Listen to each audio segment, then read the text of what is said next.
Welcome to Football with Cheese. In today's video, we're going to go over the offseason recap for the New England Patriots. If you have not subscribed, please do so now and enable alerts so you never miss a video.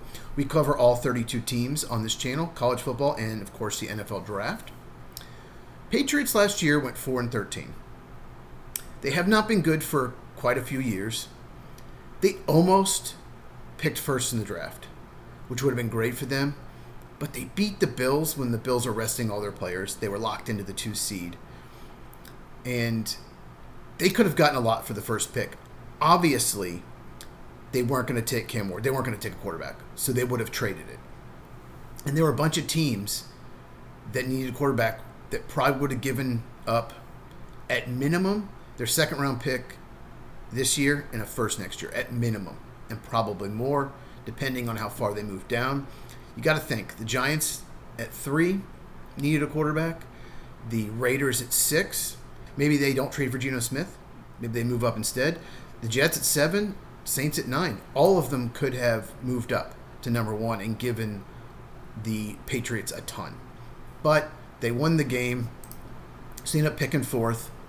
But they hit on Drake May. At least it looks like it.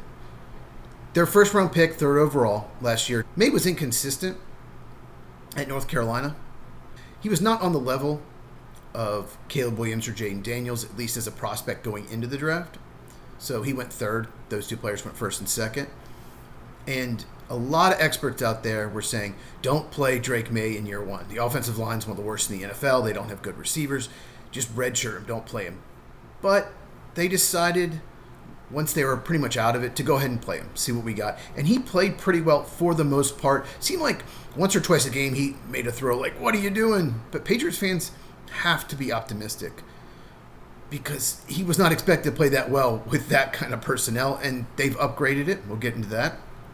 So for agency, they signed Stephon Diggs. So Diggs has always been a very good player, but he keeps getting traded and teams moving on from him because he's not the best locker room guy, if you believe all the rumors. There's a video that came out of him on a boat.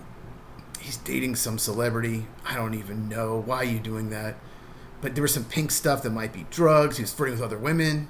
Is he dating Cardi B? I don't know. Why are you dating Cardi B if you are? Like, these guys, why don't they marry the kindergarten teacher and have kids? But anyway...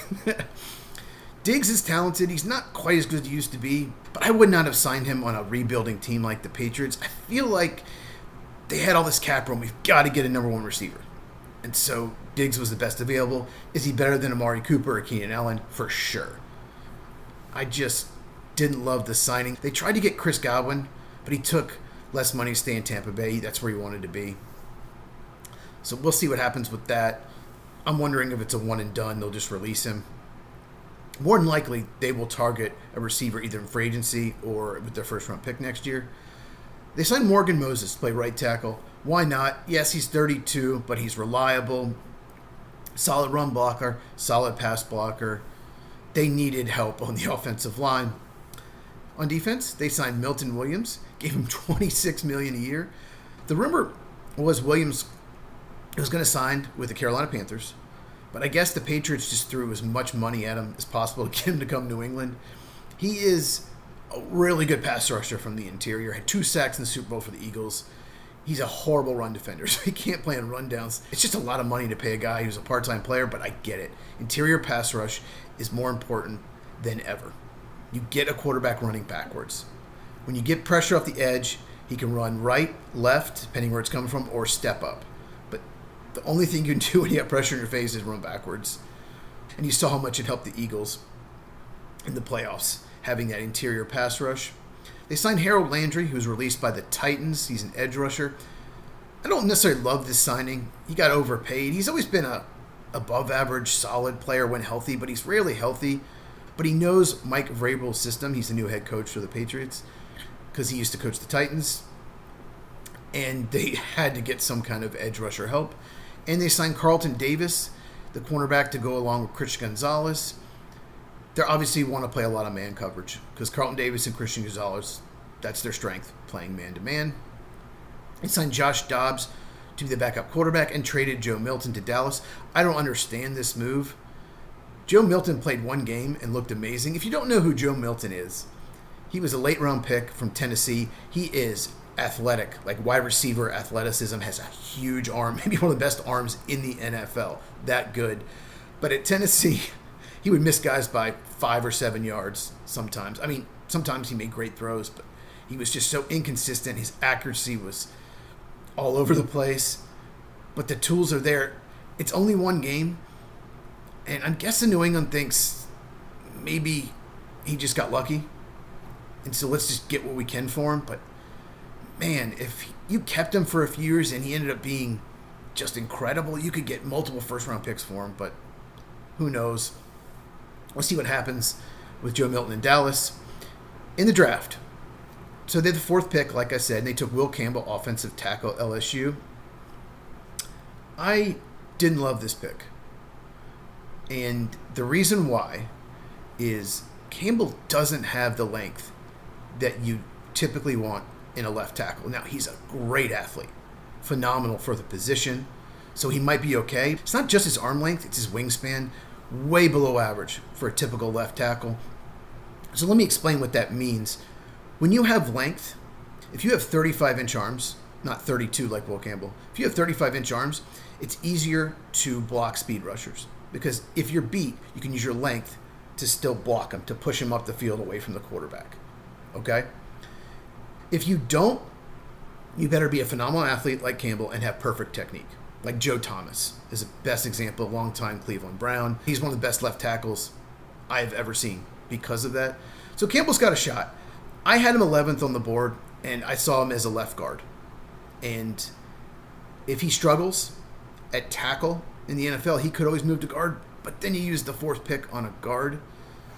So I would have traded back if they could. I don't know if he was calling, or gone a different direction, but I get it. They need a left tackle. I just wish Campbell had better film this year. He struggled in some games in the SEC, and he just did not play like a top 5 pick. So we'll see what happens. But the rest of the draft, the Patriots absolutely nailed it. They had a home run. I'm just going to mention a few picks. Travion Henderson was their 2nd-round pick, running back, Ohio State. Great at picking up the blitz. Great catching the ball in the backfield, which is so important in the NFL. And he's going to make plays. Love this pick. Kyle Williams, 3rd round, wide receiver, Washington State. He was probably the best separator of all the receivers in the entire class. He is undersized, but he's got speed. He's a great route runner. But Washington State didn't play the best competition this year. If he plays for an SEC or Big Ten school, he's long gone before this. Love that pick in the 3rd round. And then Jared Wilson, center from Georgia, they got him late 3rd round. I thought he'd go late 2nd round. He's a phenomenal athlete. He's a center only. Maybe that's what hurt him. And he needs to get stronger. He struggles with the bull rush. If you watch my interior offensive lineman video breakdown, I mentioned that he really needs a redshirt a year, get stronger. But they signed Garrett Bradbury, who's not a great player, but at least he could play center for a year. And Wilson can get stronger and then come back and be the center next year. This is trend in the NFL where teams are not necessarily drafting center-only prospects to play center. They're drafting either guards or tackles and converting them to center. For example, only 3 centers were drafted that were center-only prospects.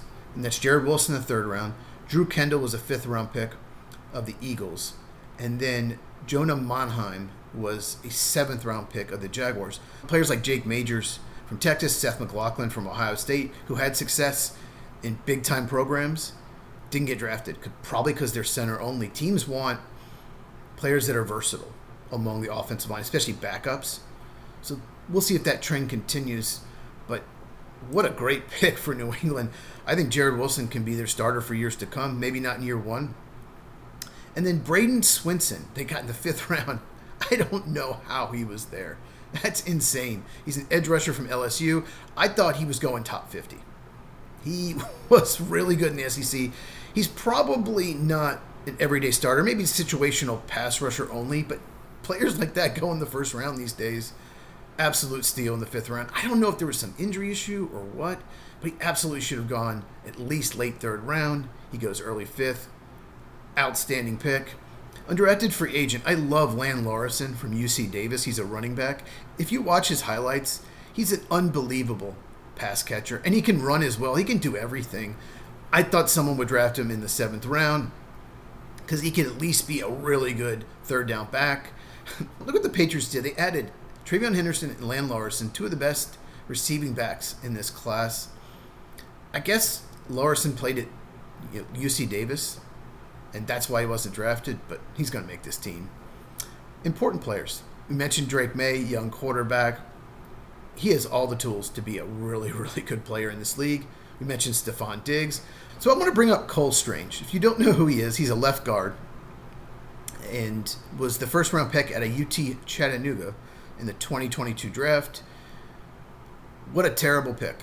One of the worst first-round picks I have ever seen. Bill Belichick, what were you thinking? He wasn't in most people's top 100. He's projected to be a 4th-round pick. I still don't understand it. And he's just not a good player. He's never been a good player. Projected to be starting left guard. I don't know. I hope for New England sake they have someone on the team that can beat him out. That's kind of when you knew Belichick was on his way out. I just don't understand it. But the next year, he used a first-round pick on Christian Gonzalez. And I want to talk about that for a second. He's a corner from Oregon. Unbelievable player. Should have gone in the top 10. We've talked about this in other videos. A lot of teams don't value the cornerback position anymore. They play a lot of cover 2, a lot of cover 3, a lot of zone, basically. So you don't necessarily need elite cover corners to succeed in his own defense. But Christian Gonzalez was projected to go either 8th to the Falcons or 10th to the Eagles. Like, he wasn't getting past the Eagles. Those teams needed a corner. And then the Falcons went Bijan Robinson, running back from Texas, even though they had Tyler Algier. And then the Eagles traded up one spot to take Jalen Carter, defensive tackle from Georgia. Jalen Carter was projected to go top 5, but he was involved in street racing where someone died. Jalen Carter didn't kill him, but someone died in that street race. So a lot of teams probably moved him down or took him off the board because that just shows poor judgment. Maybe there's character concerns there. It has not been an issue with the Eagles. Jalen Carter's amazing. He's one of the best defensive tackles in the league. He had an unbelievable postseason. I've talked about him a lot on this channel. But then you get to picks 13 through 17, by the way. Christian Gonzalez went 17th overall. The Packers needed a corner, but their GM just doesn't value the cornerback position. He's drafted one corner in the first 3 rounds since 2018. And it was Eric Stokes in 2021 draft, 1st round, who was a terrible, terrible player, 1st round bust. And the Packers go Lucas Van Ness. Terrible pick. Then the Steelers also needed a corner. They went Broderick Jones, tackle Georgia. Terrible pick. Both those players really need to step up this year. And the Jets didn't really need a corner, but Will McDonald, speed rusher from Iowa State. So I get that, but man, can you imagine if they had Christian Gonzalez right now? It'd be perfect for their scheme. And the one that probably hurts more than any of them is Washington drafted a corner. Emmanuel Forbes from Mississippi State. He's not even on the team anymore. He was 160, 165 pounds. Most of the time when corners that small, they just bust. I don't understand that pick. He probably would have gone 2nd round if Washington doesn't draft him. Christian Gonzalez was sitting right there. That's the old Washington front office and owner. Their new regime is so much better. And then 17th, Christian Gonzalez goes to New England. He's one of the best young corners in the NFL. Unbelievable pick. And we mentioned Milton Williams earlier. He's going to help the interior pass rush. And their safeties are Kyle Duggar and Jabril Peppers. So they re-signed Duggar last year, and he had a disastrous year. I don't know if he was banged up or injured, but he was terrible, especially in coverage. He's the box safety. But Jabril Peppers, who was a 1st-round pick of the Browns in the 2017 draft, was always a solid player, but he's been really good the last 2 years for New England. It's rare a player is just solid for 4 or 5 years and then it just clicks. But it did with Jabril Peppers, so he's one of the more underrated safeties in the NFL. Breakout player, I'm going to go Keon White. He's an edge rusher from Georgia Tech. He's kind of an old school edge rusher in that he's 285, maybe 290 pounds. Real good athlete. He needs to improve run defense, but he's already a pretty good pass rusher. If he can improve run defense, then he could be a Pro Bowl player. He's got that much talent. And outlook. So the best scenario, I think, for the Patriots is they double their wins. There's no doubt about it. They have a much stronger roster than they've had in years. And the division's not great. The only team projected to be really good in their division is the Bills. We'll see what happens with the Dolphins. I think their roster's weaker. Jets, who knows? I think the Jets could win 5 games. They could win 9, something in between. But the Patriots could finish second in this division, depending on what happens. So what do you think? You think the Patriots are a lot better than last year? Do you think they'll double their win total? If you've not subscribed, make sure you do so. Hit the bell for notifications. If you like this video, please give a thumbs up. It really helps out the channel. Share this with anyone who loves football as we continue to grow football with cheese. Check these out if you have not. And I will see you in the next video all about the Bills offseason.